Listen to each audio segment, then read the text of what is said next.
The woman only let a single drop of blood fall onto the jade pendant, and instantly she was transported into a mysterious space. There, not only was there the most advanced medical laboratory of the 21st century, but also a spring whose water, with just one sip, could instantly heal any wound. And the most astonishing thing was that with just a snap of her fingers, she could store any object inside that space. Seeing everything among the laboratory materials, the woman immediately made a bottle of poison. Then, at midnight, she slipped into her stepmother's room and spread the poison everywhere. The stepmother contracted a contagious disease, and the whole house fell into chaos. The reason why the woman showed no mercy, nor the slightest bit of sentiment, was because in reality, she was the heiress of a family of doctors in the 21st century, and by accident, she had traveled into the body of character in a novel.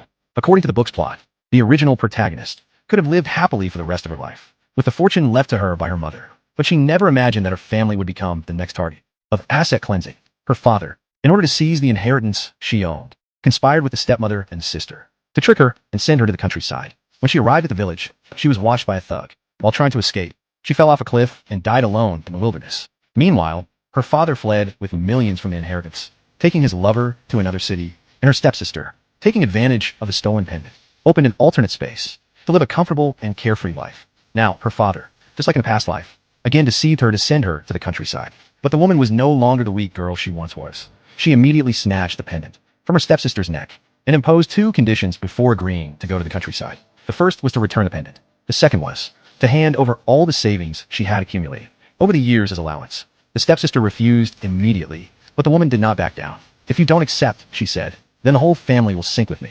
To hasten the eviction and seize the fortune, the father forced the stepsister to reluctantly agree. She brought out her money, and the woman was stunned to discover that in an era where a young woman barely earned a few dozen dollars a month, she had managed to save more than $3,000. Then the father presented a contract. The woman signed it without hesitation and, without looking back, boarded the carriage. Immediately, she let her blood fall on the pendant, and the next second she entered the alternate space. She remembered that in the book, the protagonist's mother had been killed with poison. So that very night, she snuck into her stepmother's room and spread the poison she had made all over the room. Then she took the watch from the table. Following the story's memory, she went to the secret house where her father kept his money. Without hesitation, she knocked out the guard. While sorting through the items, she found the letter her mother had left and discovered she had a fiancé in the village. At that moment, she heard noise at the door. She hid immediately. Soon she incapacitated another guard. She dragged his body to the entrance, placed the watch and the letter in his hand, and began to shout, drawing attention. This way, she wanted to punish her father's family by taking advantage of the chaos. When the investigators arrived, seeing the letter, they forwarded it to their superiors. The father still had no idea that a crisis was about to erupt. He was still inside the house searching for the watch. Then the stepmother, already infected, came down the stairs. Everyone rushed to the hospital and learned that the stepmother had a sexually transmitted disease. They immediately accused her in front of everyone. The father slapped her and furiously dragged her back home.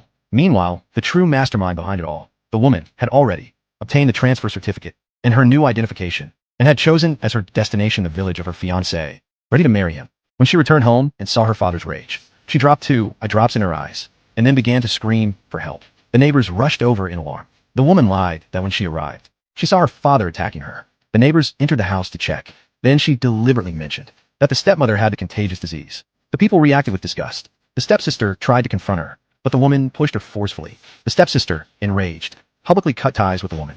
She said that the woman had already signed the contract and had no relationship with the family. Hearing this, the woman pretended to be pitiful and begged her father. Her father wanted to wash his hands clean, immediately agreed to let her go, and told her not to interfere in family affairs anymore. Exactly the result the woman wanted to see. Soon her father's family would face a real crisis.